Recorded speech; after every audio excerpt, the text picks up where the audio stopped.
Well, hello everyone. Thanks for joining me and Spike on another easy camping adventure.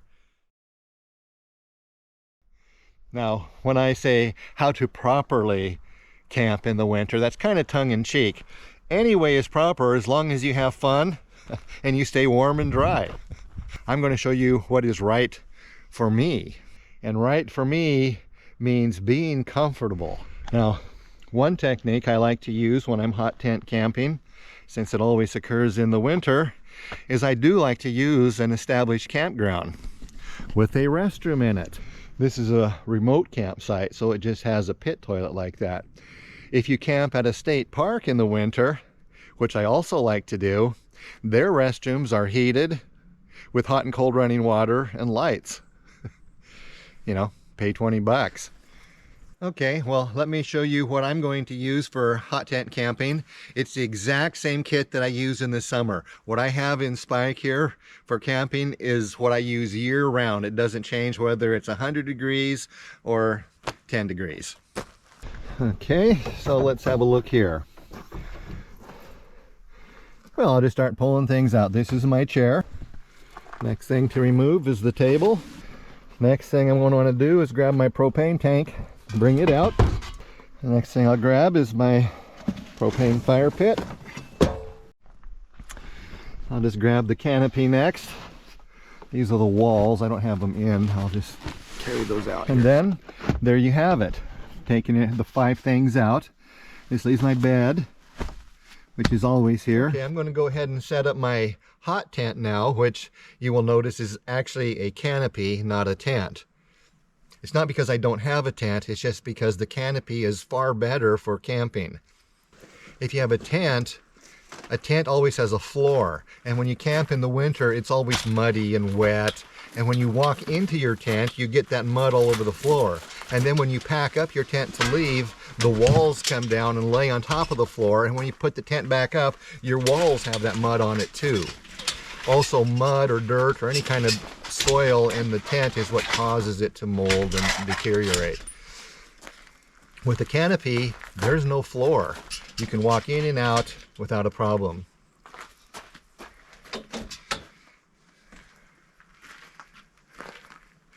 Well, I sort of screwed myself there.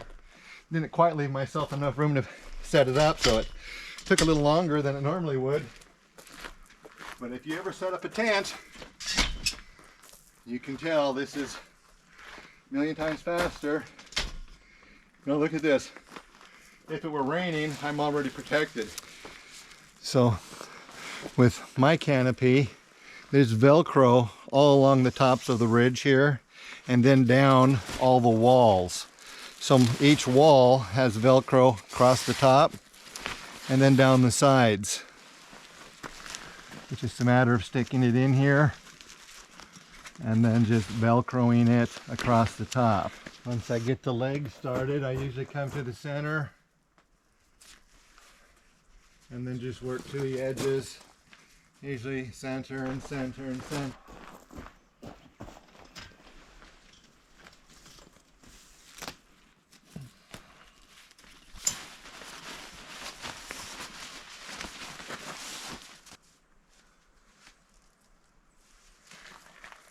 There, that hole's the perfect size to back Spike right in there.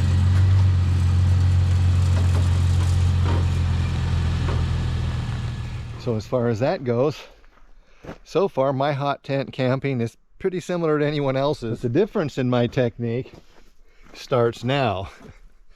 Let me show you how I set up my stove. Yeah, it's not that big a deal.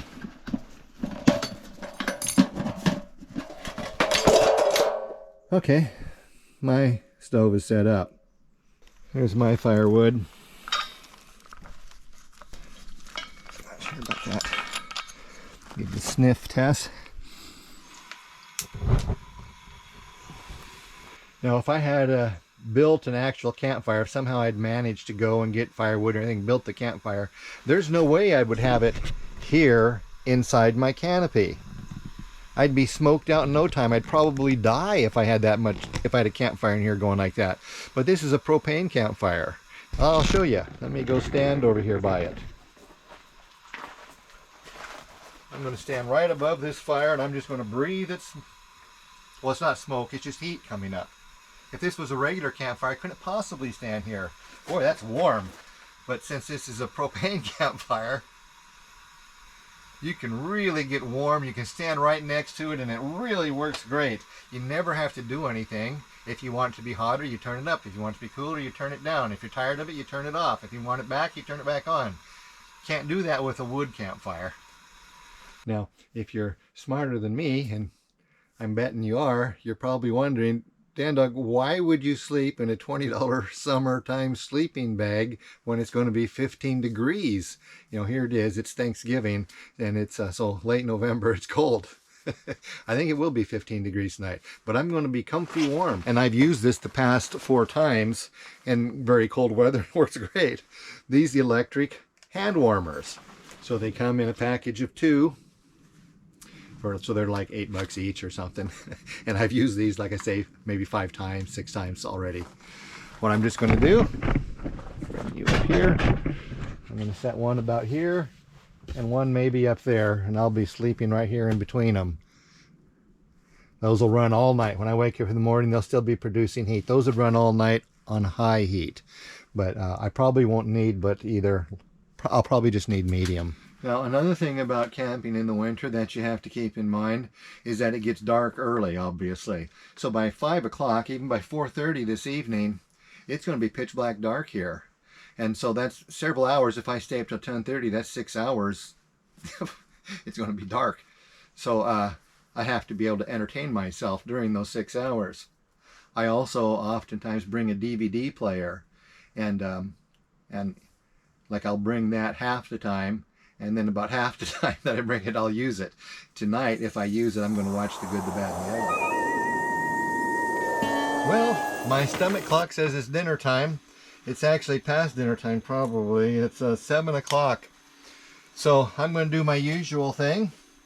I am not a culinary master, but I like to eat good food when I'm camping. So I have someone else cook it. I have some General Tso's chicken here. What I'm going to do is what I always do is I'm going to put some, this is a non-stick pan that I purchased at a secondhand store. Put a little water in there. Now when I put that on the fire with the lid on it, that water is going to boil and turn to steam. And steam has more calories of heat than almost anything.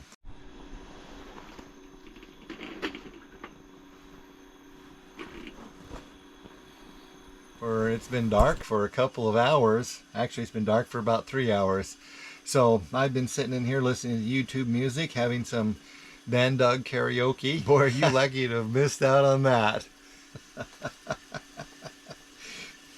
It's one of the nice things about camping in the winter and no one is around. I can just be me. Ooh, that looks good. That looks perfect. Let it cool down a little bit. Be ready to go.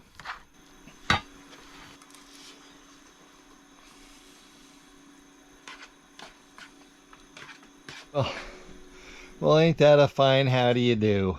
I forgot to bring the movie. Gosh, I thought it was in there. I should have checked. I just assumed I had it. What am I going to do with the popcorn?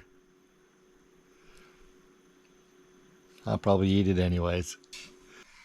Anyhow, thanks for hanging out with me today. I'll see you in the morning. Good night.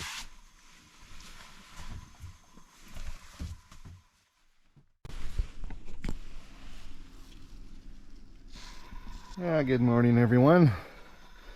It's about 7:45. I kind of slept in. Got the campfire going here. It's going to heat up everything. Defrost my windows. It looks like it's going to be a really nice day today. Once the fog burns off, I think it's going to be nice and sunny out there. Turn this off.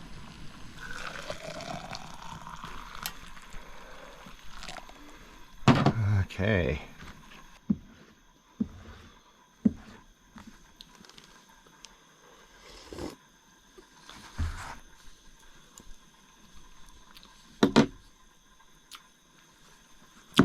Well, that concludes breakfast. What a nice morning. I hate to leave, but time to face stupid reality again. Guess I'll start packing up, winding it down. Doesn't take that long to pack up. I've only got the 5 things. Canopy is what takes the most time. That'll take me probably 10 minutes. Well, that's it. I've got everything picked up. I want to thank you for hanging out with me on another easy camping adventure. Hope you join me next time. Till then, you've been easy camping with Dan Dog and Spike.